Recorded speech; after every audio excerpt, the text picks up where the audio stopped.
Boa noite, companheiros. Jesus nos abençoe. Nós vamos hoje estudar uma passagem bíblica muito interessante, porque ela tem conteúdos morais muito complexos e também questões que a doutrina espírita, na sua parte experimental, na sua parte mediúnica, também apresenta. Então, interessa-nos por esses dois aspectos. É uma das curas realizadas por Jesus. Jesus, como nós sabemos, realizou diversas curas, que são chamados os milagres de Jesus. Algumas curas foram realizadas num dia de sábado, que era o dia do descanso. Portanto, era uma desobediência de Jesus curar naquele dia. Era proibido curar naquele dia. No entanto, ele parece que propositadamente quis desobedecer essa lei para gerar um questionamento, uma reflexão. Outras curas eram realizadas em outros dias da semana, e essas não eram em desobediência a nada, nem a ninguém. Mas, de qualquer maneira, se estranhava muito, porque nós, convenhamos, não é comum uma pessoa ter a capacidade de curar outra com tanta facilidade, com curas tão impressionantes como eram as curas de Jesus. Mas o interessante das curas de Jesus não são os fenômenos supranormais. O interessante é todo o conteúdo que envolve a cura de Jesus. A reação daquele que vai ser curado, aqueles que pedem a cura, a multidão que ali está, há todo um contexto que faz com que as curas sejam mais do que uma simples magia, ou do que um simples passe magnético, ou do que um simples fenômeno que não se tinha explicação na época. Faz com que as curas tenham realmente uma dimensão espiritual muito profunda, muito interessante, muito complexa. E essa que nós vamos estudar hoje é um exemplo claro de uma dessas curas. Eu vou ler para vocês, e conforme for lendo, nós vamos tirando as conclusões. Diz assim, está no Evangelho de Lucas, capítulo 9, versículo 37 a 43. Diz assim: no dia seguinte, ao descerem do monte, veio ao seu encontro uma grande multidão. Porque Jesus, o que aconteceu com Jesus? Jesus, quem era Jesus? Jesus era um aldeão, era um homem de uma aldeia muito simples, muito pobre, muito miserável, no norte da Palestina, na Galileia. Ali ele viveu até os seus 30 anos, junto com sua família, sendo o irmão mais velho, responsável pela casa, pelo dinheiro da família. O pai dele já tinha falecido. Eles tinham como se fosse uma tenda, uma lojinha, do qual eles trabalhavam como carpinteiros. Que significava ser carpinteiro? Trabalhar com madeira, botar telha nas casas, cobridor de telhas. Era essa a função que ele tinha. Mas em determinado momento da vida dele, por volta dos seus 30 anos, ele inicia a sua vida pública. E ele então sai de casa, abandona a sua família e vai, junto com os novos seguidores dele, os discípulos, os 12 apóstolos, viajando de vila em vila, de aldeia em aldeia, Porque as cidades eram muito pequenas, né? Eram mais aldeias do que cidades propriamente ditas. E ali ele vai realizando milagres, ali ele vai tendo uma multidão que o vai seguindo. Esta multidão nem sempre está feliz e encantada com ele. Muitas vezes essa multidão o expulsa de uma das cidades. Outras vezes ele vai entrar numa cidade e ele não é bem recebido. Outras vezes ele não consegue entrar numa cidade. Quer dizer, as curas de Jesus são curas... A vida pública de Jesus é uma vida cheia de tensões, cheia de problemas. Não é como muitas vezes os filmes mostram, né? Como se fosse uma glória do começo ao fim. Não, era difícil a situação, era complicada, era complexa. E ele saiu de casa. A família não entendia muito bem aquilo, o porquê daquilo, não tinha a dimensão espiritual do que aquilo ia se transformar, nem mesmo os apóstolos tinham. E ele tinha uma multidão que o seguia, o que também não significava grande coisa, porque esta multidão era a multidão. A multidão é sempre a multidão sempre fica entusiasmada, encantada, animada, mas na hora de seguir de verdade, a multidão abandona, a multidão tem outros afazeres, a multidão tem outros interesses. Tanto é que nós sabemos que a multidão recebeu Jesus com muito ânimo, mas essa mesma multidão foi quem pediu que ele fosse crucificado depois. Então, a multidão é a multidão, mas ele sempre tinha essa multidão em volta dele. E a passagem aqui começa justamente dizendo isso. Diz assim: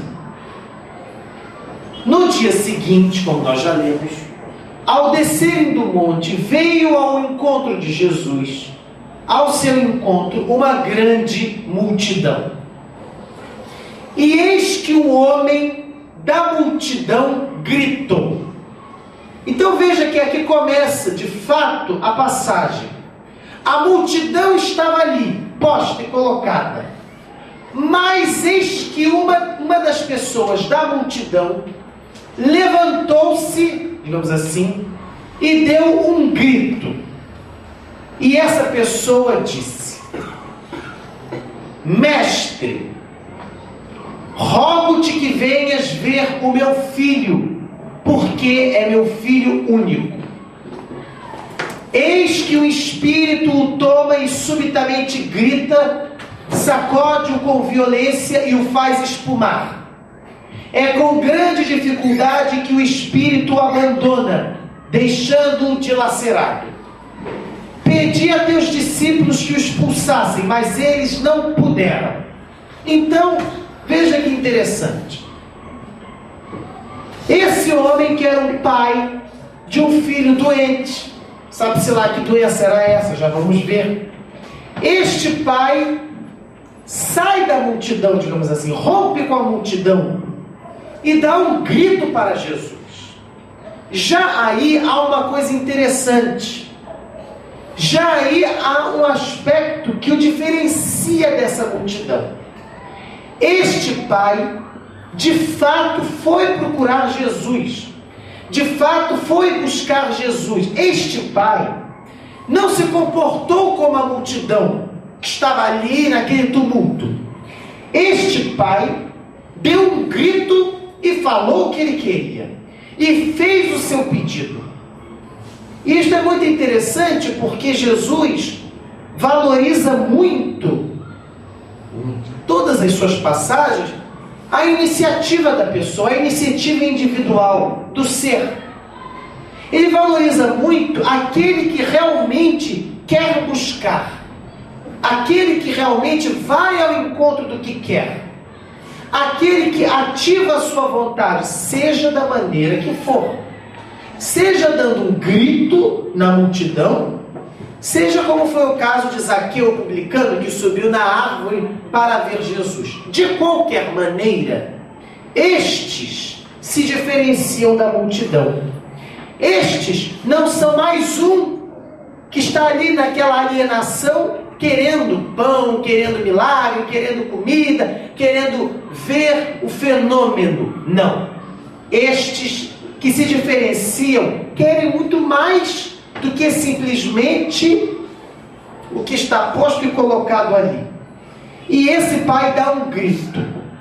Outras pessoas podiam ter dado gritos, mas ninguém deu. Quem deu foi esse pai. E ele diz a seguinte frase que nós já lemos, mas vamos relê-la para observarmos com calma. Ele diz assim: mestre, primeira palavra dele, mestre, quer dizer, este pai reconhece que Jesus de fato é uma autoridade superior, que de fato Jesus é um mestre. E aí é muito importante também. Por quê? Que muitas vezes a gente, na nossa oração, nos nossos pedidos, nos nossos desejos espirituais, nós não fazemos muita distinção entre nós e o mestre.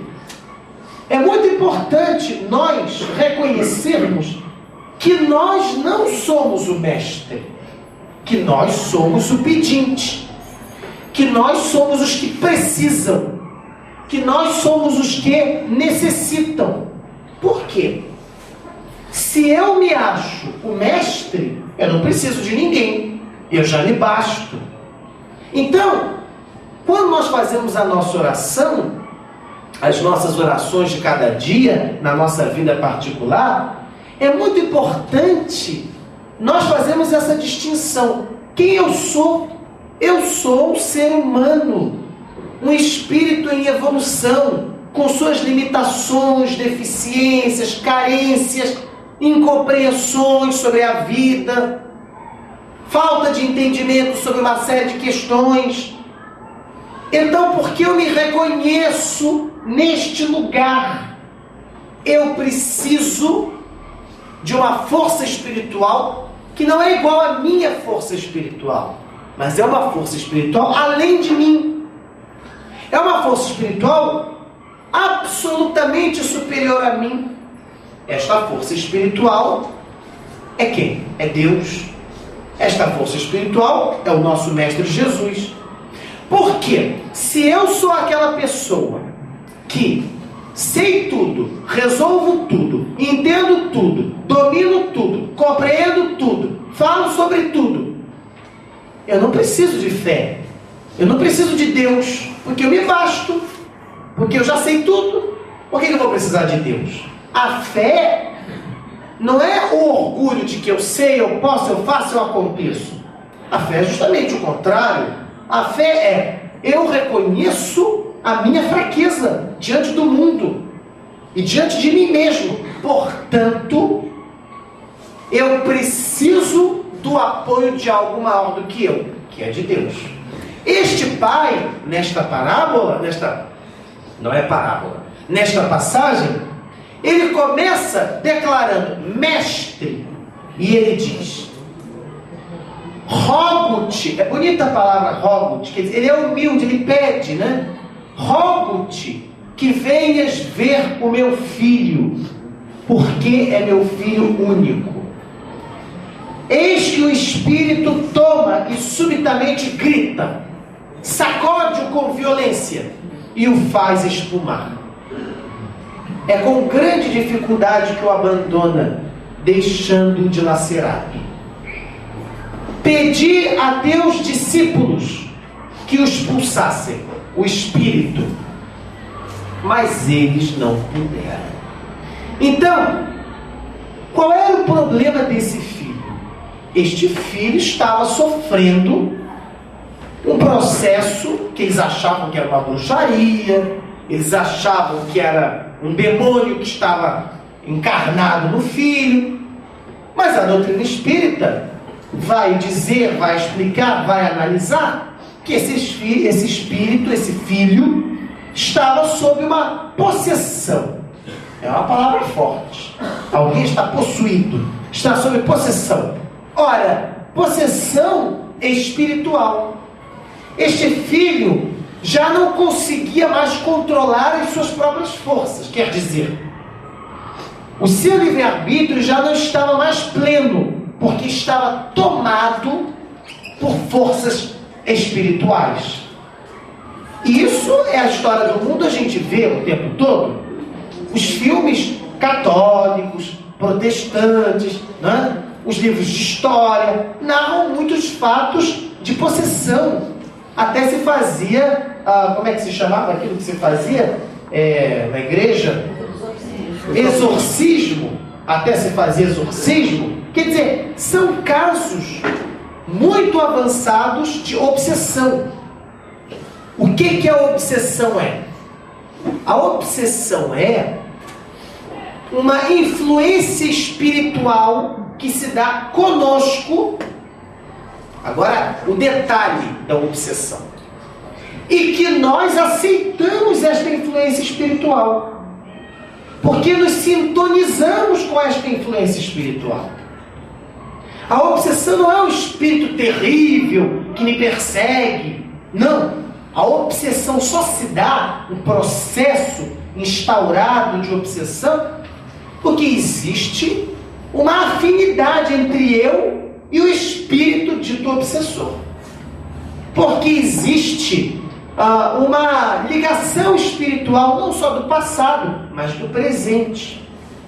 Porque meus pensamentos, de certa maneira, são muito próximos, se não iguais, a dos espíritos ditos obsessores. Então não existe uma obsessão de um espírito comigo. Existe uma obsessão dupla. O espírito me obsedia e eu alimento essa obsessão. Porque eu mantenho naquela dependência espiritual comigo. Há uma ligação estreita entre o espírito e o encarnado. O encarnado não é vítima, como o espírito não é um grande vilão. Os dois estão em sintonia espiritual. Porque quando não estão em sintonia espiritual, o que acontece? Não há obsessão. Há a influência de um espírito em cima. Mas a influência é uma coisa. O processo instaurado é outra coisa. Influência nós sofremos na vida, mesmo de pessoa para pessoa. Nós influenciamos as pessoas e somos influenciados pelas pessoas. Influências de todos os tipos, positivas, negativas, seja elas quais níveis forem. Agora, obsessão é outra coisa. E aqui neste caso da parábola, que é o que nos interessa no nosso estudo, para nós também não estamos fazendo aqui um estudo sobre obsessão. Aqui na parábola o que interessa é nós vermos que este rapaz já estava sofrendo de um processo de obsessão muito grave, que na doutrina espírita se chama possessão. Há níveis de obsessão. A obsessão simples é um tipo. A fascinação é um tipo mais avançado. E a possessão já é esse caso em que o rapaz já aparentemente não consegue mais controlar-se, porque já está instaurado uma ligação muito, digamos assim, enraizada do espírito com ele. Ora, isso não é para assustar ninguém. Não é para assustar ninguém, é um processo psíquico. Às vezes, acontecem processos de possessão, de encarnado para encarnado. Às vezes há uma pessoa que domina a gente com tanta força, que controla a gente, e nós nos permitimos ser controlados de tal maneira que nós não conseguimos nos desvincular da pessoa, nós não conseguimos desobedecer a pessoa, nós ficamos totalmente submetidos à vontade da pessoa. Então isso é um processo de possessão, de encarnado para encarnado. É uma obsessão, porque a obsessão ela se dá de espírito para espírito. E nós somos espíritos. Nós estamos encarnados. Nós temos uma força de pensamento, como o outro também tem uma força de pensamento. Nós nos alimentamos por nossas afinidades. Na família acontece muito isso. Processos de obsessão de todos os níveis.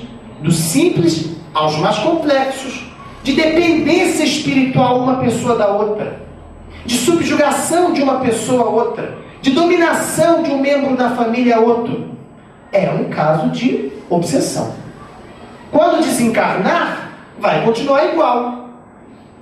Aí a gente fala, aí é obsessão. Mas já na Terra era obsessão. Já na Terra, a pessoa estava totalmente submetida a outra, ou submetendo alguém às suas vontades e aos seus caprichos, e desejos, e maneiras, e necessidades, e etc. Então a obsessão é um tema muito complexo, porque a gente fala de obsessão, parece que a obsessão é uma coisa horrorosa, não é? De um espírito terrível da Idade Média que fica em cima da gente. Não! A obsessão acontece com mais frequência do que a gente imagina. Nós estamos muitas vezes mais instaurados na obsessão do que a gente imagina. As relações muito antigas, familiares, muitas vezes, se nós não tivermos atenção, vira uma obsessão, mesmo que seja uma obsessão simples. Uma pessoa dominando a outra o tempo todo. Casamento, mãe e pai, filho e filha, irmãos. Não é nada diferente do que acontece no mundo espiritual para cá. Então, nesse caso da passagem evangélica que nós estamos falando, o rapaz, o garoto, já estava plenamente dominado por aquelas forças psíquicas. Só que era uma força espiritual. Espiritual, que eu digo assim, extracorporal é melhor do que espiritual. Era uma força de desencarnado, de um espírito, ou enfim, mais espíritos, desencarnados. Há obsessões coletivas também, só para citar, não é? Quando nós nos fascinamos, a gente até usa essa palavra, nos fascinamos por um líder político, ou por alguma determinada pessoa. É uma obsessão coletiva que existe. Como aconteceu antes da Segunda Guerra Mundial, na Alemanha, em 1933, quando Hitler assumiu o poder e foi plenamente eleito pelo povo. Claro que há toda uma circunstância para aquilo ter acontecido, circunstância histórica, há toda uma explicação, mas houve um fascínio da população. Ele recebeu 50 milhões de votos. 50 milhões de votos é muita coisa. 50 milhões de pessoas fascinadas com um ser, tendo aquele ser como sua autoridade suprema. E o resultado foi a catástrofe que gerou depois, mais tarde, a Segunda Guerra Mundial. Então, a obsessão, ela está presente na nossa vida. E nós precisamos ter muita atenção a que forças nós estamos servindo. Ou seja, quem é a autoridade na nossa vida? Por quê? Com todo o respeito que nós possamos ter, a nossa família, a mãe, pai, irmão, irmã, tio, tia, esposa, esposo, namorada, namorado, por mais que nós sejamos ligados espiritualmente, nós que somos cristãos temos que saber que a única autoridade na vida de um cristão é Deus. A única autoridade suprema na vida de um ser humano, para o cristão, é Deus. E mais ninguém. Pessoas com quem nós convivemos podem se fazer autoridades para nós na vida se elas estiverem de acordo com esses princípios que nós esposamos, de qual nós aprendemos com o Evangelho. Muito bem, claro que podem ser. Podem dar testemunho ou não do Evangelho que nós cremos e do qual nós queremos seguir. Mas a autoridade, palavra final sobre nossa vida, sobre o que nós vamos fazer, não tem espírito nenhum que vai dar. não tem pessoa humana nenhuma que pode dar, a não ser Deus e, no caso, o Evangelho que nós estudamos. Então, que ninguém pode nos dominar, ninguém pode nos controlar, ninguém pode mandar na nossa vida. O Evangelho é uma religião, uma doutrina, um pensamento da liberdade do homem para Deus. E não de ser humano dominando o ser humano, subjugando o ser humano. Então não tem papa, não tem encíclica, não tem ninguém, a não ser o Evangelho como autoridade do ser humano. E isso parece, muitas vezes, um discurso até anárquico. Mas é um discurso que Jesus nos ensinava. É um discurso que a doutrina espírita fala. Ela nos diz, a lei de Deus não está escrita em livro, ou em papel, ou em linha, mas está na consciência do ser humano. Os livros, os papéis, os papas, os bispos, os palestrantes espíritas, todos eles podem estar de acordo com a lei de Deus, mas podem não estar também. Então, não há nenhum ídolo para nós.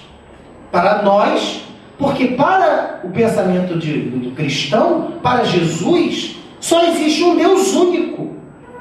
Nem Papa, nem presidente da República, nem candidato da República, nem ninguém, nem poder, nem dinheiro, nem sexo, nem sucesso, nem fama, nem ambição, nem artista de televisão, ninguém é determinante do ponto final. Ninguém é, digamos assim, a autoridade sobre a vida de um cristão, a não ser o Evangelho e a sua consciência. Ora, quando isto não acontece, e não acontece mesmo, a gente sabe disso, na nossa vida, nós servimos a muitas forças que não a Deus. Nós nos encantamos com o poder, com o dinheiro, com a preguiça, com o sexo, com pessoas. Nós nos perdemos. Nós idolatramos uma série de deuses, digamos assim, entre aspas. Nós idolatramos, não é? E é quando acontece isso que começam a se instaurar as obsessões, mesmo as mais simples, mas são essas forças nos dominando, sejam elas de um indivíduo ou sejam elas de uma instituição. Nunca é de uma instituição, porque as instituições são feitas naturalmente por seres humanos, reais, concretos, indivíduos. Então, companheiros,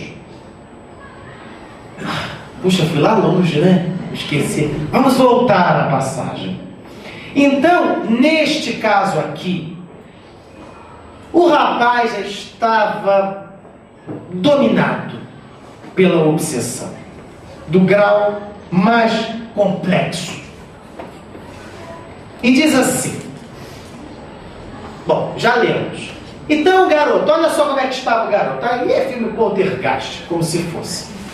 Embora Poltergeist seja um tipo de fenômeno de obsessão também, né? Com fogo, né?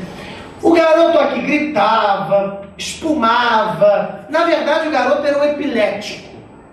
E o espírito, que estava em obsessão com ele, o agitava, digamos assim, e ele entrava naquela convulsão. Bom, tudo claro até aí? Uhum. Muito bem. Que Deus abençoe. Aí tem uma coisa aqui que acontece que é o seguinte, muito interessante. O pai disse assim, olha o que o pai disse. Já li agora pela terceira vez. Presta atenção. Ele diz assim, pedi a teus discípulos que o expulsassem, os espíritos. Mas os teus discípulos não puderam. Então é interessante. Os discípulos de Jesus não conseguiram, digamos assim, neutralizar a força, aquela dependência espiritual. Porque é como uma droga, é uma adicção, é uma dependência. de forças espirituais. Os apóstolos não conseguiram, através das forças espirituais deles, digamos assim, quebrar com aquela dependência. E aí, isso é interessante porque eles já tinham conseguido algumas outras vezes, digamos, realizar alguns chamados milagres, mas aqui não conseguiram. E eis que vem uma frase de Jesus muito curiosa. Jesus respondeu ao Pai, disse assim: ó geração incrédula e perversa, até quando estarei convosco e vos suportarei? Traz aqui o teu filho. Esta frase de Jesus, que merece mais análise nossa, é uma frase muito polêmica, porque é uma frase em resposta não ao pai, que estava ali com o seu legítimo pedido em favor de seu filho, que estava em caso gravíssimo de doença, não é? Essa possessão, essa epilepsia. Mas aqui, a frase de Jesus, de certa maneira recriminatória frase, é para os apóstolos que não conseguiram curar. Vou repetir. Jesus disse: ó geração incrédula e perversa, até quando estarei convosco e vos suportarei? Por quê? Nós precisamos ver que Jesus não era um bom diplomata que ficava calado, engolindo tudo por conveniência, que é assim que é a diplomacia. Não. Jesus, quando era preciso, falava e tinha uma posição muito firme, e eu digo até intransigente, porque ele sabia o que ele queria e colocava o que ele queria. Intransigente no aspecto mais sublime da intransigência de quem sabe o que quer.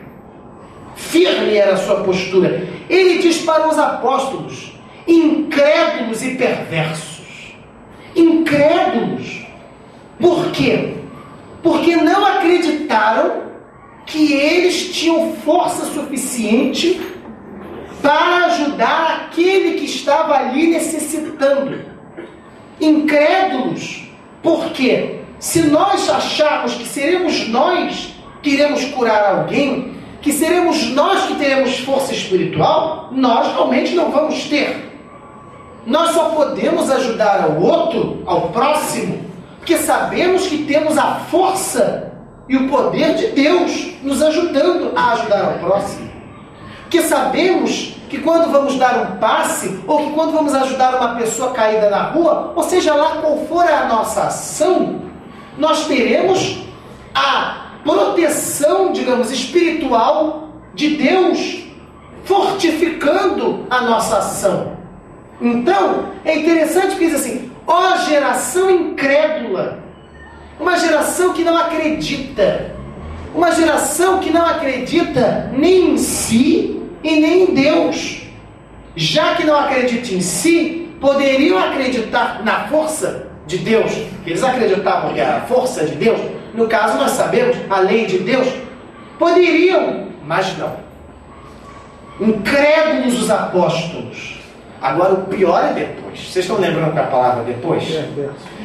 Geração incrédula e perversa. Eu falo assim, bem duro para piorar. Perversa. Perversa por quê? O que é a perversão? Bom, a perversão é muita coisa, mas aqui, a perversão aqui significa perversa de mal, de cruel, de dura.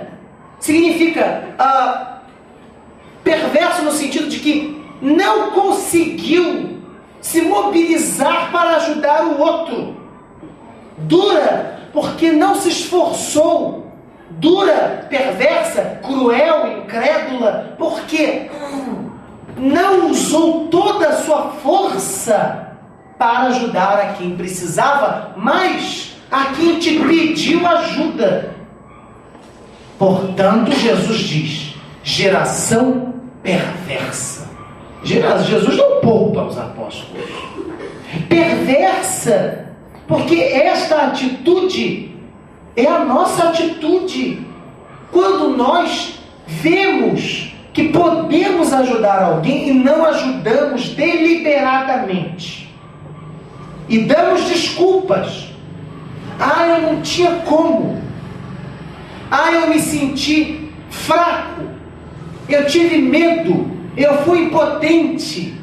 Eu me senti impotente diante da situação. Isso é perversidade. É perversidade em que sentido? No sentido de que, tendo medo, sentindo fraco, tendo culpa, ou seja como for, de qualquer maneira, eu preferia a mim do que o outro que estava me pedindo ajuda.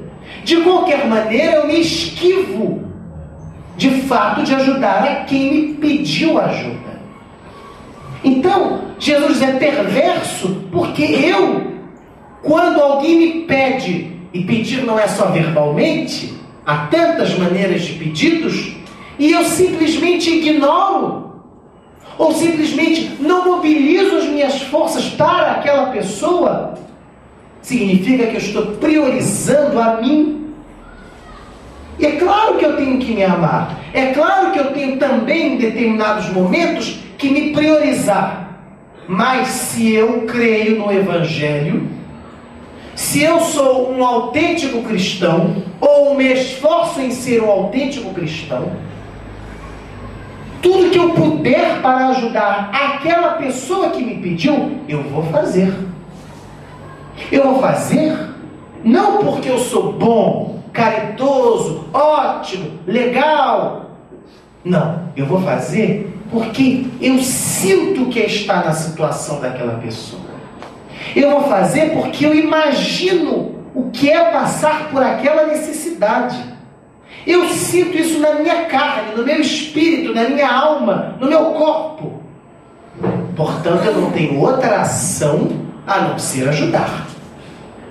Seja como for, seja mobilizando que força for, mas eu vou sair de mim. Porque o que ajuda é? A caridade não é eu dar o que me sobra. Isso é esmola. A caridade é eu sair de mim, sair da minha vida, sair do meu problema, sair da minha reclamação, sair das minhas misérias, sair das minhas dúvidas, das minhas angústias. Vou dizendo, hein? Sair disso tudo e olhar para o outro e escutar que o outro me fez um pedido. Isto é a caridade. Eu olho para o outro porque eu sei que o outro é humano como eu. Eu sei que o outro está com aquela carência e eu poderia também estar. Por isso Jesus disse: eu tive fome e não me destes de comer.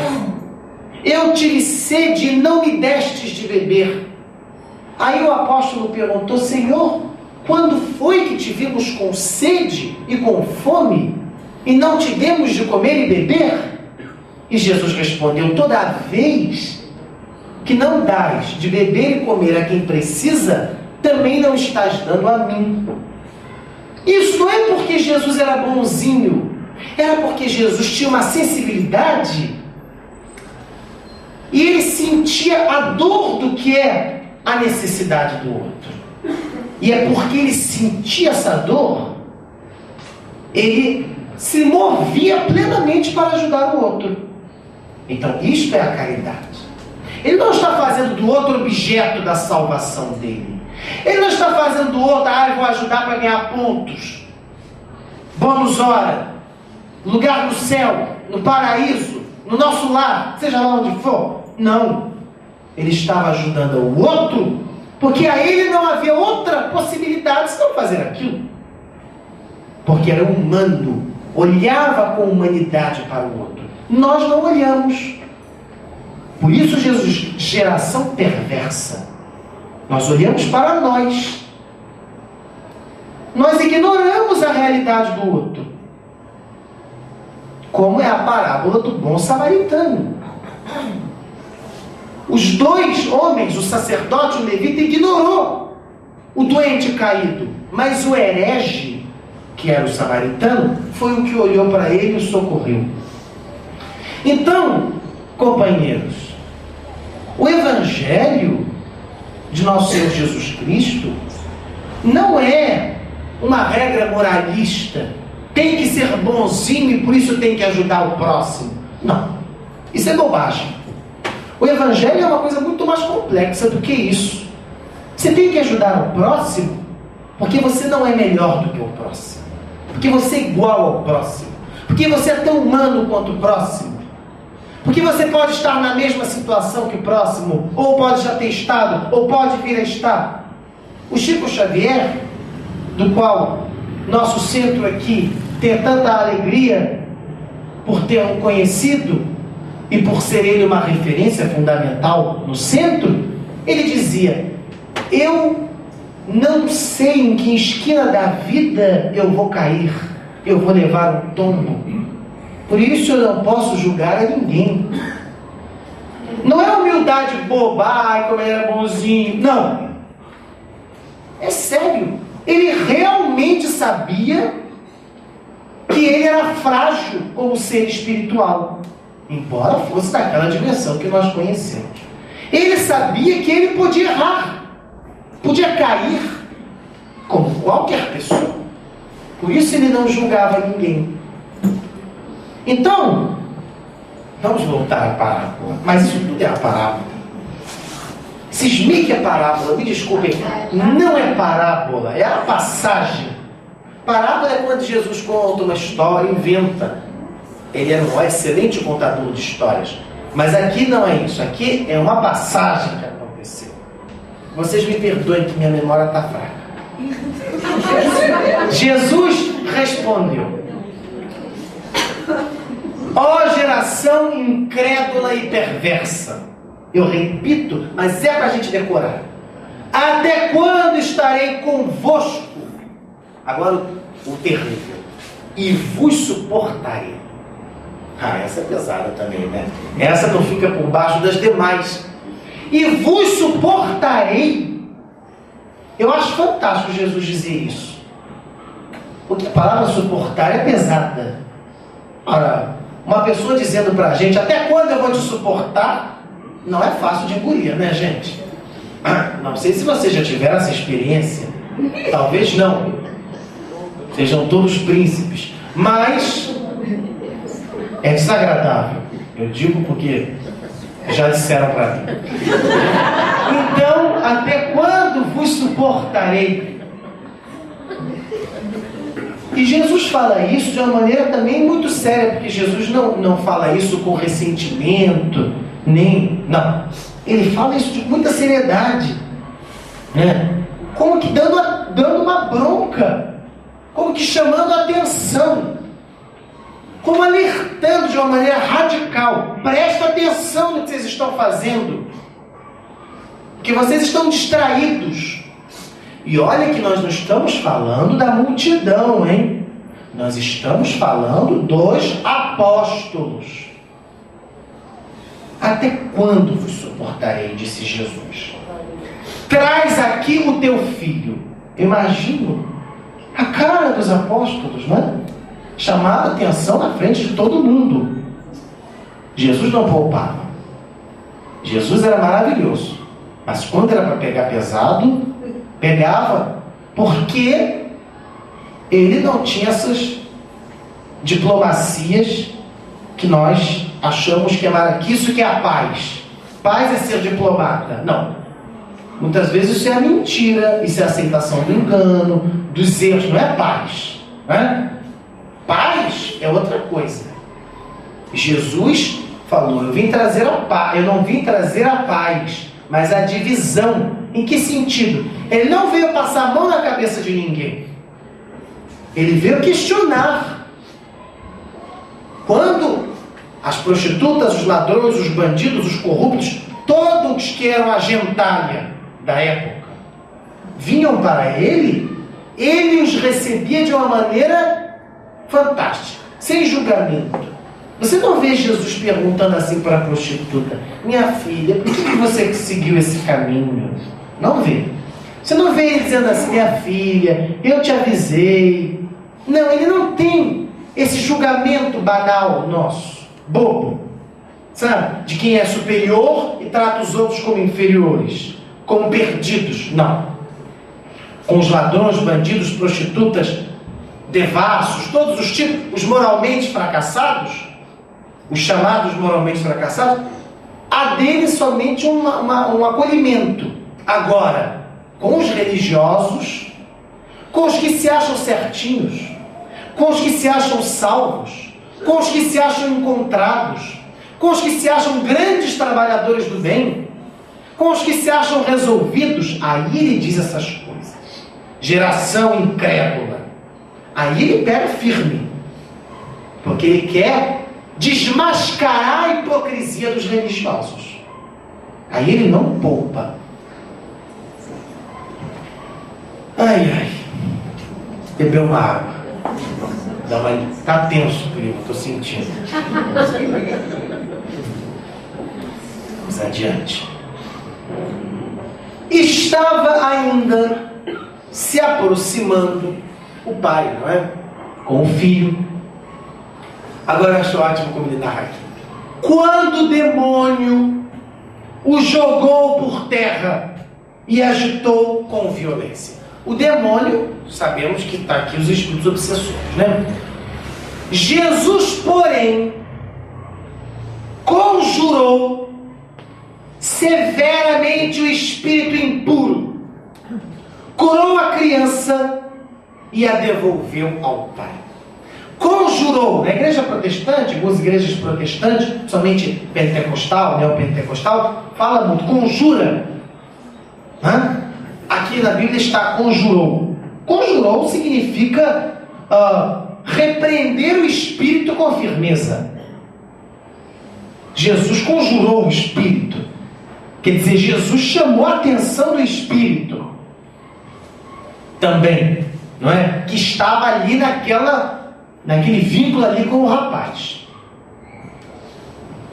Não vamos nos deter nisso, porque vai muito longo o desenvolvimento.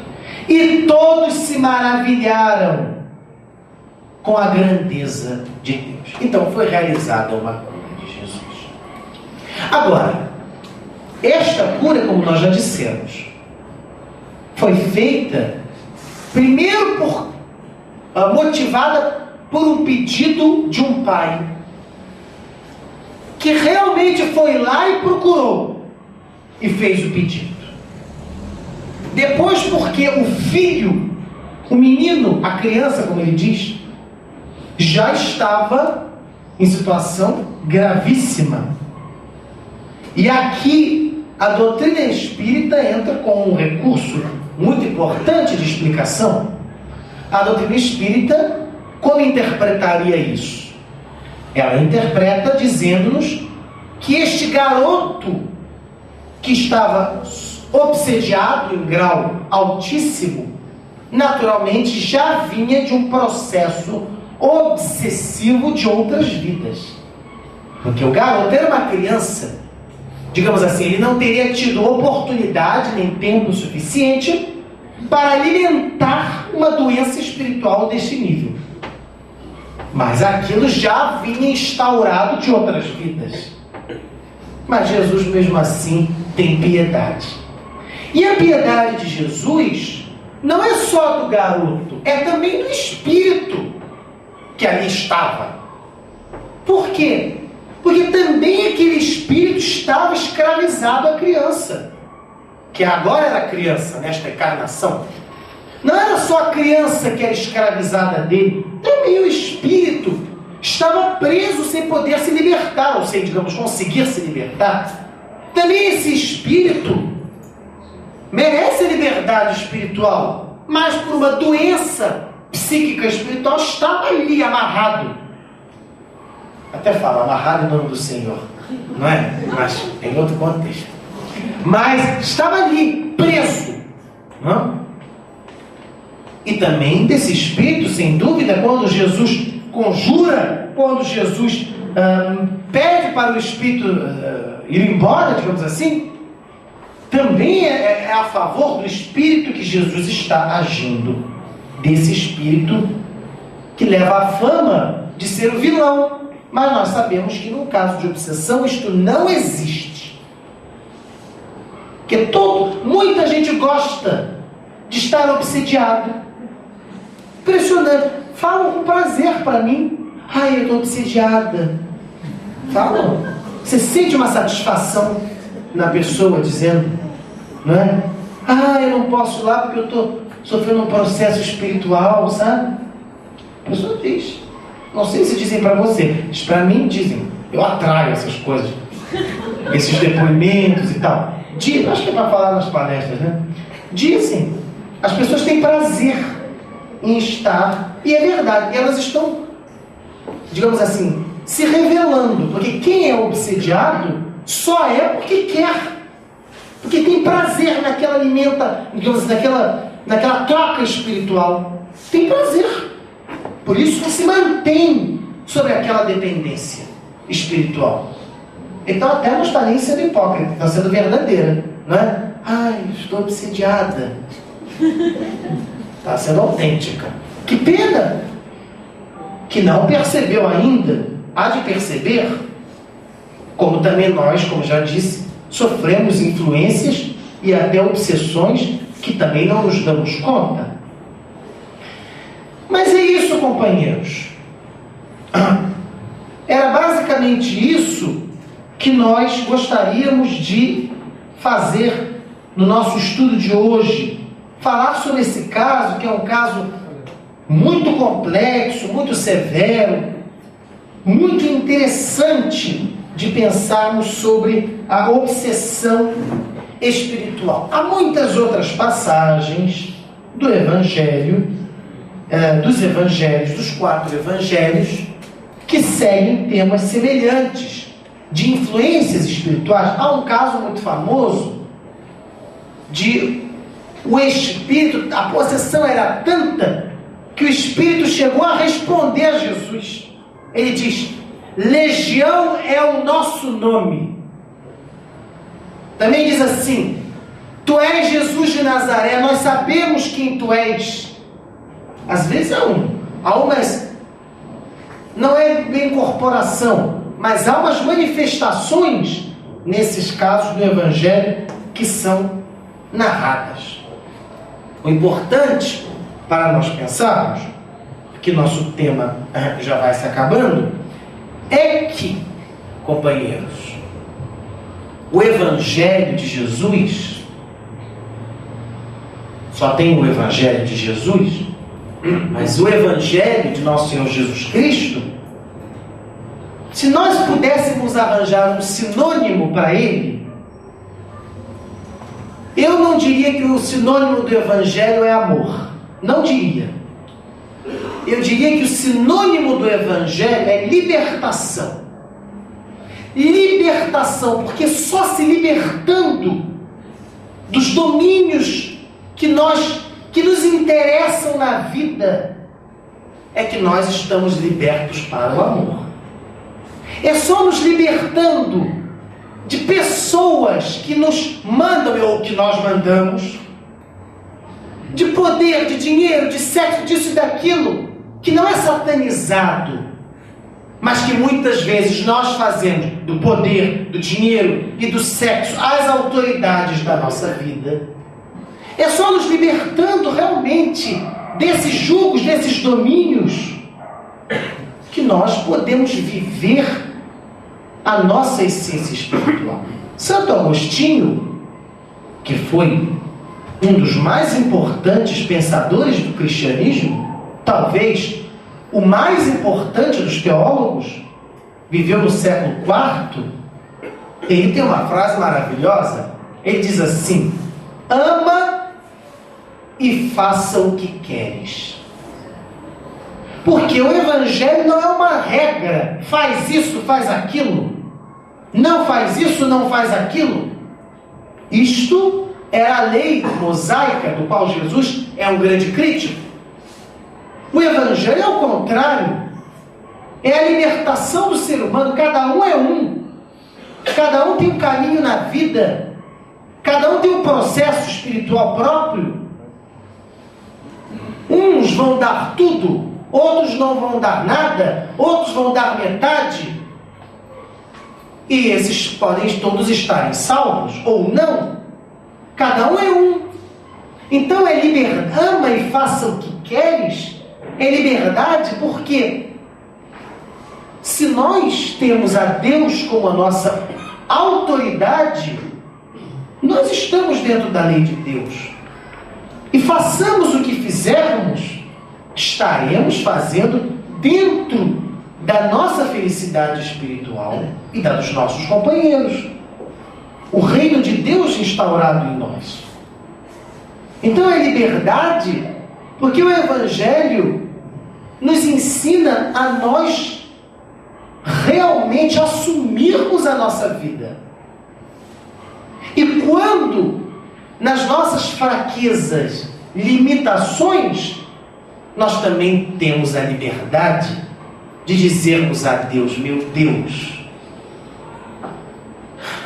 seja feita a tua vontade, já que a minha vontade não resolve o problema, não se dá. Então, liberdade para nós aprendermos a descobrir na nossa vida o que é esta vontade, que é muito acima da nossa vontade, que Jesus dizia na oração do Pai Nosso: seja feita a tua vontade, meu Deus. Liberdade para nós não ficarmos presos à Bíblia, a livro, a Papa, a Bispo, a Centro Espírita. Não, mais do que tudo isso. Porque sem Papa, sem Centro Espírita, sem Bíblia, aonde nós estivermos, nós poderíamos, em liberdade, descobrirmos qual é a vontade de Deus. O Papa, o Bispo, o Centro Espírita, a doutrina espírita, a Igreja Evangélica, seja lá qual for, o que for, isso tudo são meios, são caminhos para nós aprendermos a nos relacionar com Deus. Mas o fim é o mesmo que o começo, é Deus. O começo da nossa história, da realidade de tudo, foi Deus. O fim de tudo é Deus. É um fim que não tem fim. É isso que Jesus nos ensina em seu Evangelho. Qual é o fim nosso, a não ser vivermos nesse mundo sem fim? De eternidade, em que em algum momento espiritual estaremos em plena comunhão com Deus.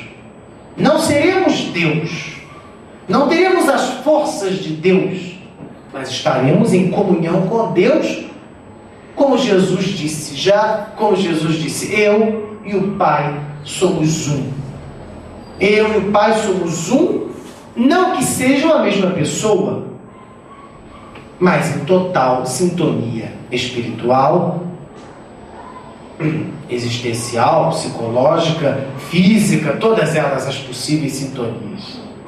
Então, libertar-se de qualquer jugo para aprendermos que, sobre o ser humano, segundo a doutrina espírita e segundo o Evangelho, a única autoridade se chama Deus. Muito obrigado, companheiros. Boa noite para todos nós. Nós é que agradecemos. Pega um pouquinho mais já.